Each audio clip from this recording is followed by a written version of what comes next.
अस्सलाम वालेकुम, आदाब। मैं हूं खलील फरहाद। बीबीएन चैनल के बुलेटिन वर्ल्ड न्यूज़ की शुरुआत करते हैं हेडलाइंस से। दुनिया आने वाले सालों में भयानक और तबाहकुन ज़लज़ले के लिए रहे तैयार। ज़लज़ले की पेशगोई करने वाले माहिर फ्रैंक ने ज़ाहिर किया अंदेशा।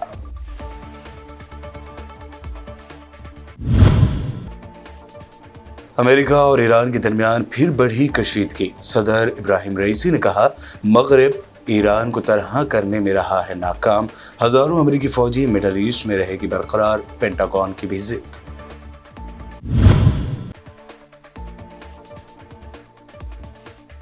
अमेरिकी रियासत फ्लोरिडा में रेस्क्यू हेलीकॉप्टर हादसे का शिकार। अपार्टमेंट पर हेलीकॉप्टर के गिरने से 2 अफराद हलाक, 4 जख्मी।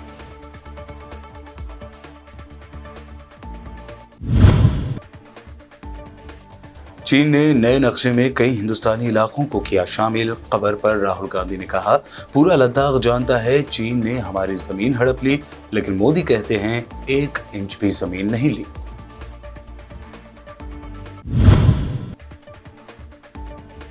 गैस सिलेंडर में 200 रुपए की कमी पर कांग्रेस सदर मल्लिकार्जुन खड़गे ने कहा, 9 सालों तक 400 रुपए का सिलेंडर 1100 रुपए तक बेचने वाली मोदी सरकार का ये दिखावा अब नहीं आएगा काम।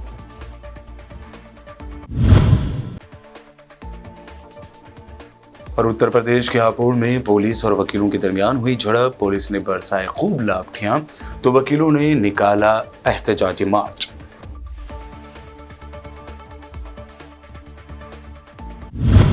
ये हेडलाइंस बढ़ते हैं खबरों की तफसील की जानिब।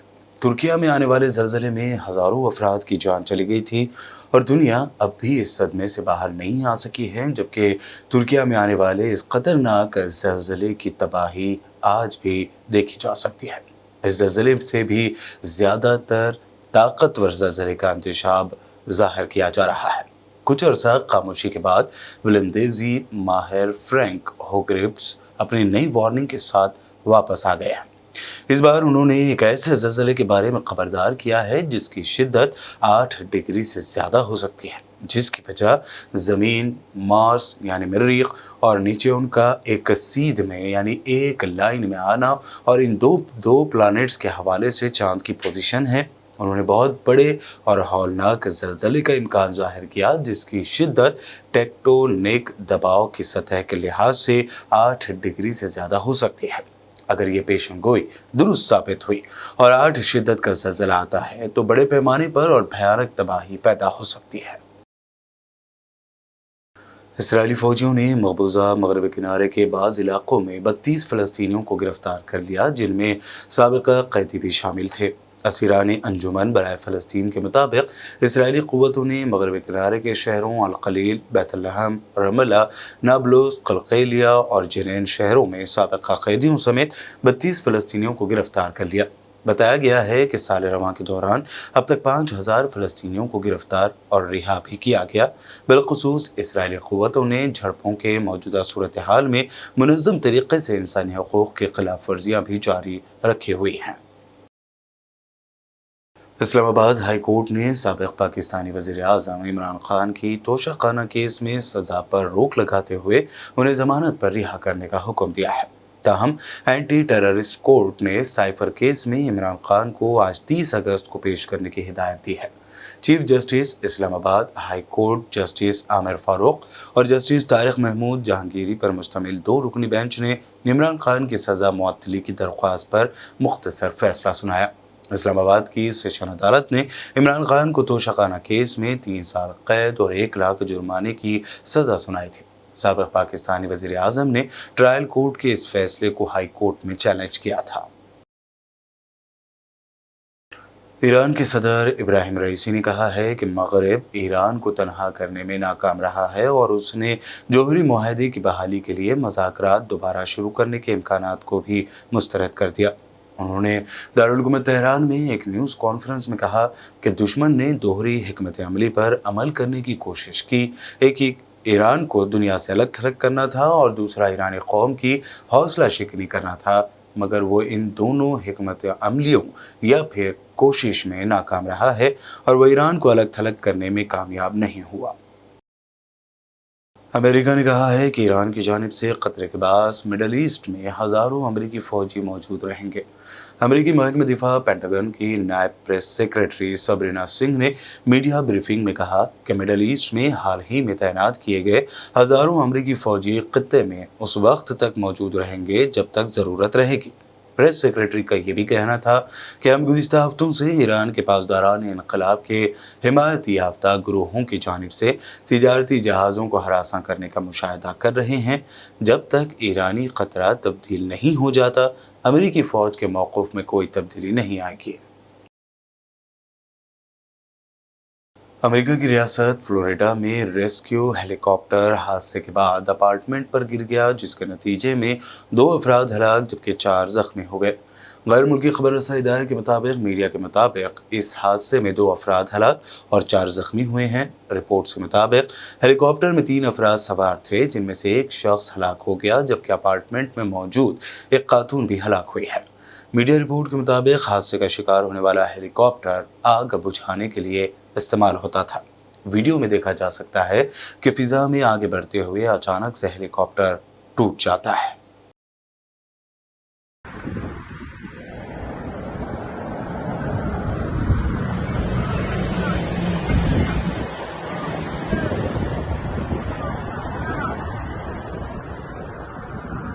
अमेरिका में शूटिंग का ताज़ा वाक़या पेश आया है, जिसमें नॉर्थ कैरोलिना यूनिवर्सिटी में एक प्रोफेसर मारा गया जबकि बाकी टीचर्स और स्टूडेंट्स घंटों तक पनाहगाहों में छुपे रहे। रिपोर्ट के मुताबिक अमेरिका की नॉर्थ कैरोलिना यूनिवर्सिटी में एक शख्स ने फायरिंग कर दी, जिससे यूनिवर्सिटी का एक प्रोफेसर मारा गया। पुलिस की रिपोर्ट के मुताबिक फायरिंग करने वाला शख्स गिरफ्तार किया गया है और पुलिस को अभी तक फायरिंग करने की वजह मालूम नहीं हो सकी है और ये भी मालूम नहीं हो सका कि क्या फायरिंग करने वाला शख्स और मरने वाला प्रोफेसर एक दूसरे को जानते थे या नहीं। रिपोर्ट के मुताबिक यूनिवर्सिटी 2 दिन के लिए बंद कर दी गई है।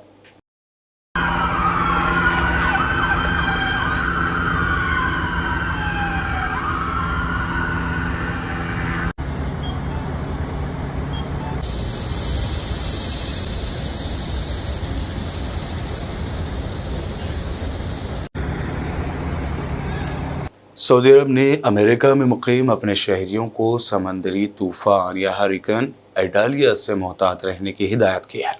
सऊदी खबर रसा इदारे के मुताबिक अमेरिका के शहर टेक्सास में सऊदी कौंसिल खाने ने मुमलिकत के शहरियों से कहा है कि वो समंदरी तूफान एडालिया से कबल मोहतात रहें और सरकारी तौर पर जारी करदा ताज़ा मालूमात व इंफॉर्मेशन पर नज़र रखें और तूफ़ान व ख़राब मौसम के हालात से निपटने के लिए खुसूसी हिदायत पर अमल करें।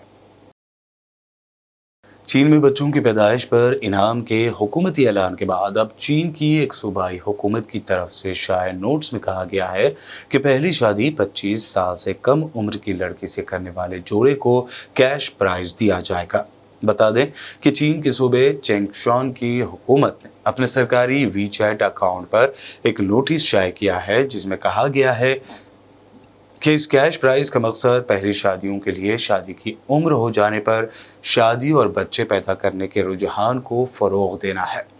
वीचैट पर पब्लिश की गई नोटिस में मशरक़ी चीन के चेंगशान सूबे की हुकूमत ने ऐसे नौजवान को 1000 युआन कैश बतौर इनाम देने की पेशकश की है जो 25 साल या उससे कम उम्र की दुल्हन से शादी करेगा।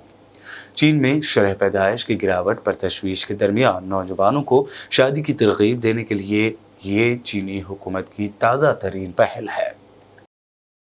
बुलेटिन में वक्त हुआ है एक शॉर्ट ब्रेक का, जल्द लौटेंगे और देखेंगे मज़ीद अहम खबरें।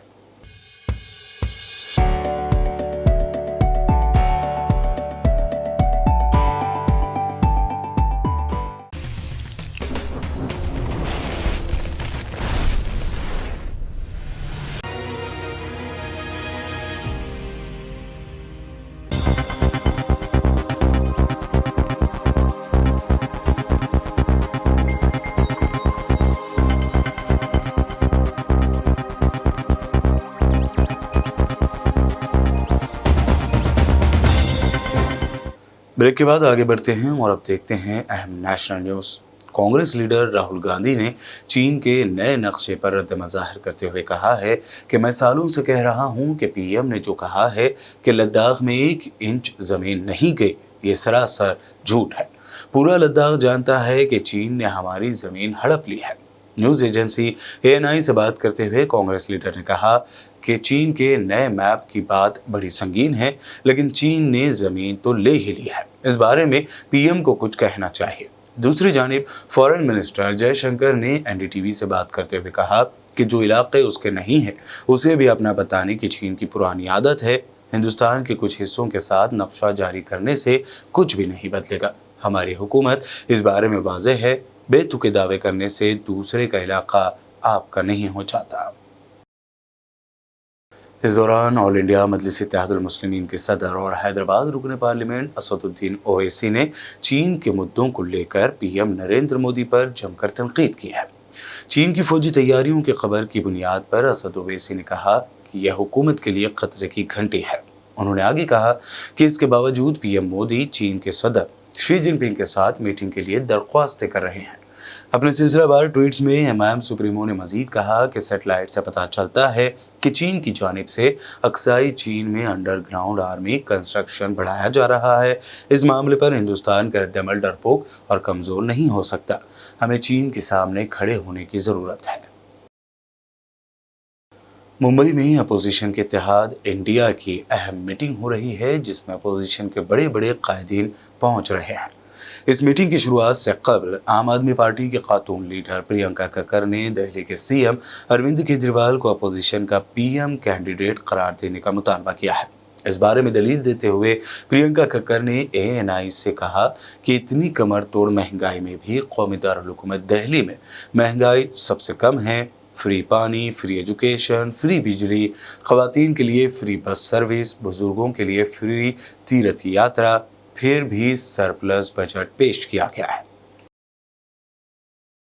बीजेपी के MP वरुण गांधी ने एक जलसे में बात करते हुए लोगों से अपील की कि वो भारत माता की जय और राम के नाम पर वोट मांगने वालों को वोट न करें।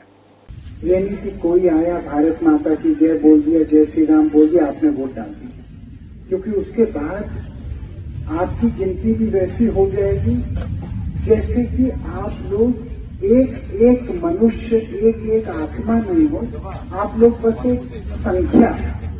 मैं नहीं चाहता हूं कि आप एक संख्या बने, मैं चाहता हूं आप एक एक यहाँ के देवी, एक एक देवी समान, उसकी एक सोच हो, उसका एक सम्मान हो, उसके बच्चों के सपने हो, उन सपनों का 9 सालों तक 400 रुपए का सिलेंडर 11 से 1200 रुपए तक बेचने वाली मोदी सरकार ने कल अचानक घरेलू LPG सिलेंडर पर 200 रुपए की कमी का ऐलान किया। इस पर तंज करते हुए कांग्रेस सदर मल्लिकार्जुन खड़गे ने ट्वीट करते हुए लिखा कि जब वोट लगे कटने तो चुनावी तोहफे लगे बंटने।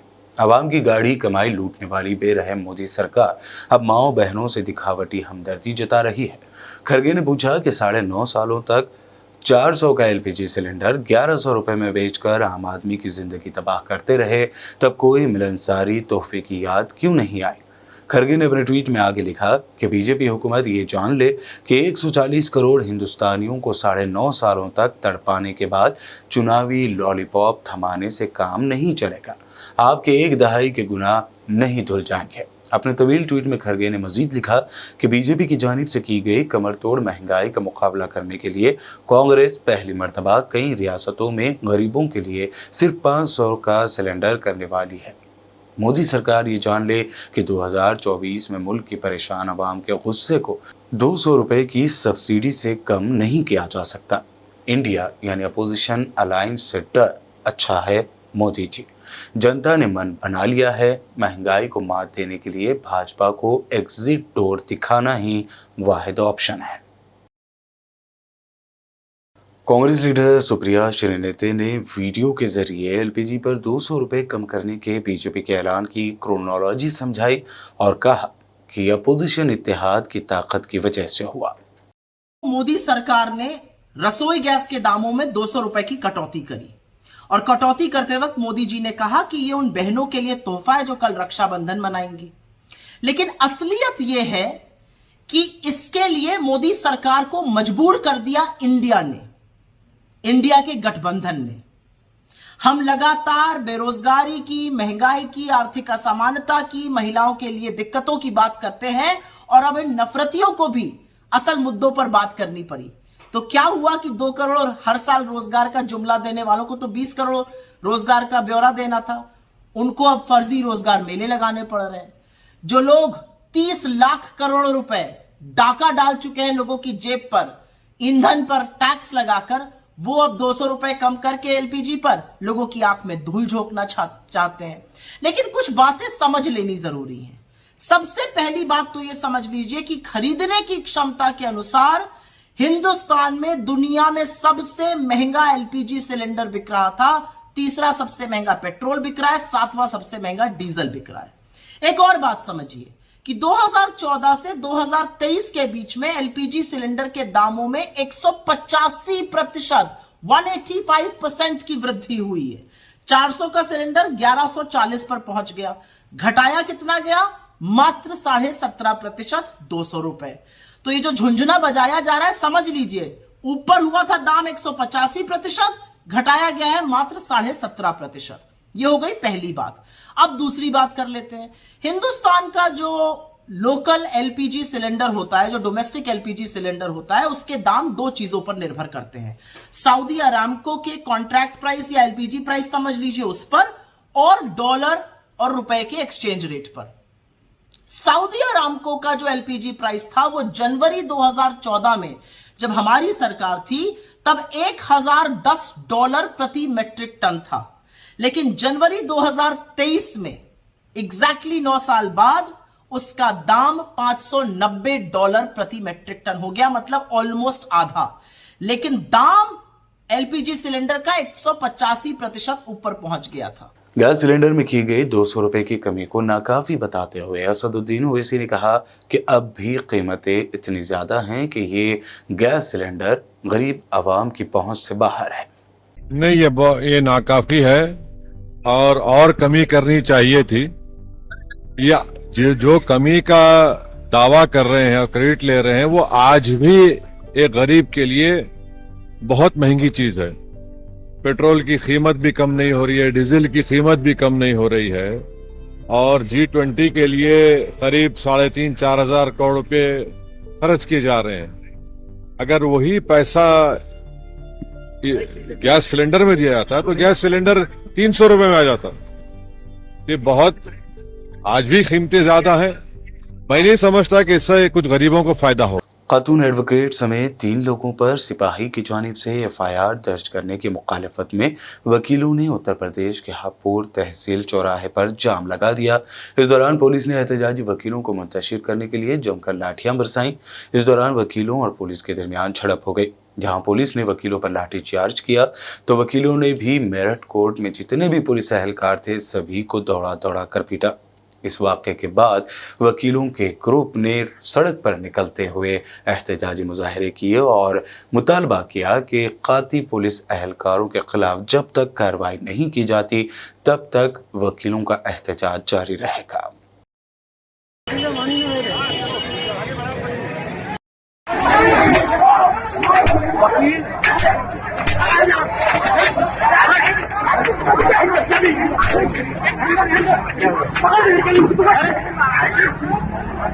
हापुड़ में बवाल नहीं बल्कि अधिवक्ताओं के साथ साजिश करके अधिवक्ताओं के साथ शांतिपूर्ण धरना प्रदर्शन के बाद जब अधिवक्ता अपने चैम्बरों को लौट रहे थे, बिल्कुल कचहरी के गेट पे, जिला न्यायालय के गेट पर अधिवक्ताओं के साथ बर्बरतापूर्वक लाठीचार्ज की गई और महिला अधिवक्ताओं को भी नहीं बख्शा गया। जो अधिवक्ता हमारे नाली में इधर उधर गिर रही तो उन पर गिरे हुओं पर लाठी बरसाई जा रही थी। इससे पूरे प्रदेश के अधिवक्ताओं में बहुत बेहद आक्रोश है।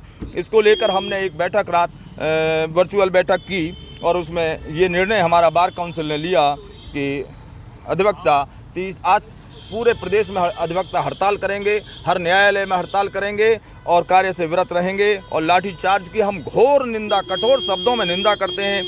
48 घंटे के अंदर हमने सरकार को अल्टीमेटम भी भेज दिया। 48 घंटे के अंदर अंदर लाठीचार्ज में जो लिप्त अधिकारी हैं, कर्मचारियों के खिलाफ FIR दर्ज हो, उनके खिलाफ जेल भेजने की कार्रवाई की जाए और जो हमारे अधिवक्ता घायल हुए हैं उनका समुचित इलाज की व्यवस्था की जाए साथ ही हमने लखनऊ के अधिवक्ताओं को भी एक पत्र जारी कर दिया है कि लखनऊ और आसपास के अधिवक्ता मिल करके हमारा मुख्यमंत्री महोदय को भी एक ज्ञापन दें और संबंधित जो अधिकारी हैं, कर्मचारी हैं, उनके खिलाफ कठोर से कठोर कार्रवाई हो। इसके बाद हम पुनः बार काउंसिल की मीटिंग करके आगे की रणनीति बनाएंगे। इस मुद्दे पर हम शांति से नहीं बैठेंगे। हम पूरे प्रदेश, ये जो लड़ाई है खाली हापुड़ की नहीं है, हापुड़ के अधिवक्ताओं की नहीं है, इससे पूरे प्रदेश के अधिवक्ताओं को लज्जित और बेइज्जत करने का काम किया गया है। हम स्वयं हापुड़ पहुंच रहे हैं और देखते हैं वहाँ की जो भी व्यवस्थाएं होंगी, देख करके फिर आगे की बात आप लोगों को। और जगह के भी जो अधिवक्ता हैं वो वहाँ पहुँच रहे हैं। सभी जगह के अधिवक्ता अपने अपने यहाँ हड़ताल कर रहे हैं। हापुड़ तो हम ही जा रहे हैं, बाकी लोग आसपास के जिलों के पहुंच जाएं वो ठीक है, बाकी हमारा कॉल वहाँ पहुंचने के लिए नहीं है, बाकी पहुंच रहे हैं लोग अपने। जैसे आपकी उनके हमदर्द पूरी नहीं होती है तो आगे की क्या रणनीति? और आगे की रणनीति धरना प्रदर्शन करेंगे, डीएम एसएसपी का पुतला फूकेंगे, गृह सचिव का पुतला फूकेंगे, उसके बाद भी नहीं हमारी बात तो सरकार का भी पुतला फूंक देंगे। अगर इस तरीके से हम अधिवक्ताओं के बेइज्जत और अपमानित नहीं होने देंगे। ये कोई तरीका नहीं है कि इस तरीके से जब चाहो अधिवक्ताओं पर लाठी चार्ज कर दो, लाठी बजा दो। ये कौन सा तरीका है?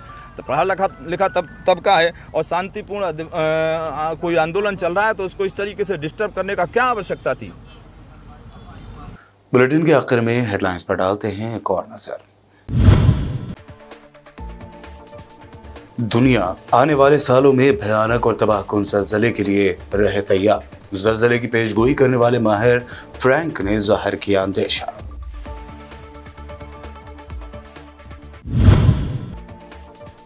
अमेरिका और ईरान के दरमियान फिर बढ़ी कशीदगी। सदर इब्राहिम रईसी ने कहा, मगरिब ईरान को तरह करने में रहा है नाकाम। हजारों अमेरिकी फौजी मिडल ईस्ट में रहेगी बरकरार, पेंटागन की भी जिद।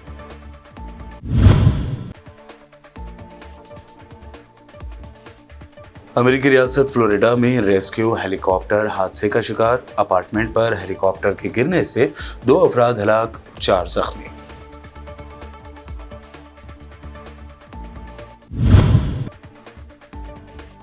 चीन ने नए नक्शे में कई हिंदुस्तानी इलाकों को किया शामिल। खबर पर राहुल गांधी ने कहा, पूरा लद्दाख जानता है चीन ने हमारी जमीन हड़प ली, लेकिन मोदी कहते हैं 1 इंच भी जमीन नहीं ली।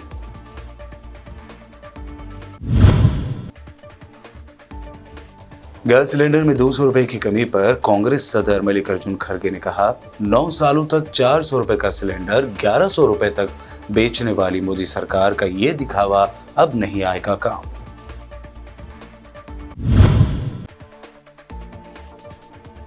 और उत्तर प्रदेश के हापुड़ में पुलिस और वकीलों के दरमियान हुई झड़प। पुलिस ने बरसाए खूब लाठियां तो वकीलों ने निकाला एहतजाजी मार्च।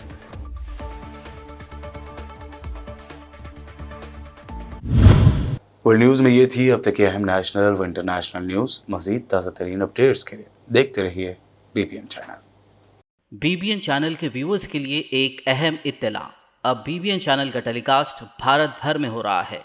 हमारे व्यूअर्स भारत में कहीं भी टीवी पर आप बीबीएन चैनल देख सकते हैं। स्क्रीन पर बीबीएन चैनल की टेलीकास्ट डिटेल्स दस्तयाब हैं। इसके अलावा भारत भर में किसी भी एरिया में अगर आप बीबीएन चैनल देखना चाहते हैं तो आप अपने केबल ऑपरेटर को इसके लिए कह सकते हैं। आपकी डिमांड पर वो ज़रूर बीबीएन चैनल टेलीकास्ट करेंगे, क्योंकि बीबीएन एक फ्री टू एयर चैनल है। इसके लिए आपको सिर्फ हमारे दिए गए नंबर पर केबल ऑपरेटर से कॉल या व्हाट्सएप पर मैसेज करवाना है। हम आपके केबल ऑपरेटर तक बीबीएन चैनल पहुंचा देंगे, जिससे वो आपके एरिया में टेलीकास्ट कर सकते हैं। इसके लिए चैनल की हमारी पूरी टीम लगातार काम कर रही है ताकि आप तक बीबीएन चैनल को पहुंचाया जाए। इसके अलावा बीबीएन चैनल को भारत भर में रिपोर्टर्स की ज़रूरत है। अगर आप सहाफ़ी हैं और बीबीएन चैनल से जुड़ना चाहते हैं तो आप भी दिए गए नंबर पर रब्त कर सकते हैं।